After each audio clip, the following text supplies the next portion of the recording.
For our content analysis, we chose to look at the diversity in cinema by looking at the demographics of actors in relation to the U.S. movie sales. Movies have long been one of the most popular modern forms of entertainment and communication.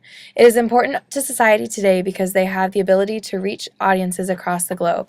However, historically, the faces found on the silver screen, particularly in the United States, have largely belonged to white males. As a mass medium of communication, it stands to reason that films should try to represent every aspect of society in a multicultural community, if not a global community.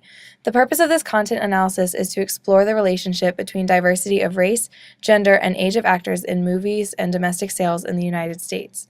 In order to examine whether or not movies made between the years of 1983 and 2013 have included a diverse set of actors in their casts, we examined the demographics of actors in the top 20 and bottom 20 films of the top 100 of that year during the years 1983 to 2013. Our research question asks, for all selected movies released between 1983 and 2013, what is the relationship between box office sales and certain demographics of the actors in these films? Our methods included coding for 21 independent variables. Films for the stratified sample were identified using the online Box Office Mojo website. We began by giving each coder a number, 1 through 7.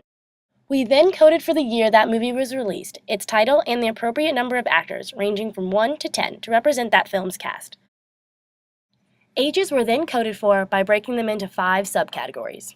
Next, we coded for the actor's race. These categories were then divided into white or Caucasian, Hispanic, Indian, Asian, Black, or other. We coded for the actor's gender. And finally, genre, rating given by the MPAA and the studio that produced the film. We ended the coding with the total U.S. revenue for that movie for the year released.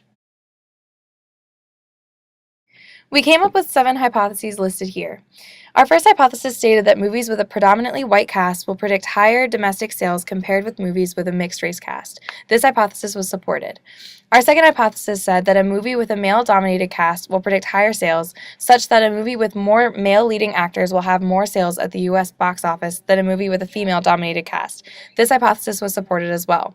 Our third hypothesis stated that a movie with a cast predominantly in their 20s will predict higher sales compared with movies of an older cast, that of 50 and up. This hypothesis was not supported. Our fourth hypothesis stated that as the years progress, there will be a growth in African Americans in movies. This hypothesis was supported. Our fifth hypothesis said that as the years progress, there will be an increase of women in movies. This hypothesis was supported as well. Our sixth hypothesis stated that a movie where genre is categorized as a drama will predict higher sales at the U.S. box office compared to movies in other genres. This hypothesis was supported. And our final seventh hypothesis stated that a movie where genre is categorized as a romantic comedy will predict a predominantly white cast, and this hypothesis was supported as well. Of the 1,240 movies coded for in the final sample, these were our results. Comedy was the primary genre listed, while documentary was the least frequent. Most movies in the sample were rated R, followed by PG-13. The least frequent rating was NC-17. The film release dates range from 1983 to 2013, and the top 20 and bottom 20 of each year were analyzed. The maximum revenue was $623 million, while the minimum was $4,941,117. Of the top cast coded for, the most frequent ages of the main cast was in the 30 to 49 age group, followed by the age group 50 or older. The least frequent age group in the main cast occurred in the age group 0 to 12 years. The primary ethnicity that appeared in the main cast was found to be white, which was followed by African American. Indians were the least frequently appearing ethnicity found in the main cast.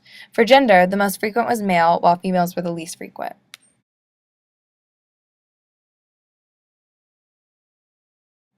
Of the 7 predicted hypotheses, only one was not supported. Our third hypothesis, which predicted that a cast with the majority of the actors in their 20s would result in a higher U.S. revenue, was not supported. This may be due to the young actors not being very well known. Sometimes it may be the case that older actors will be more popular with a wider spread fan base due to the longer and more expansive With careers. the hypotheses that were supported, we found that with the passage of time, diversity in movies has increased in terms of both gender and race.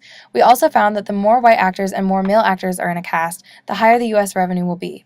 It is not completely surprising that almost all of our hypotheses were supported, as many of the results we found have become common trends in recent years that have somewhat become common knowledge as well.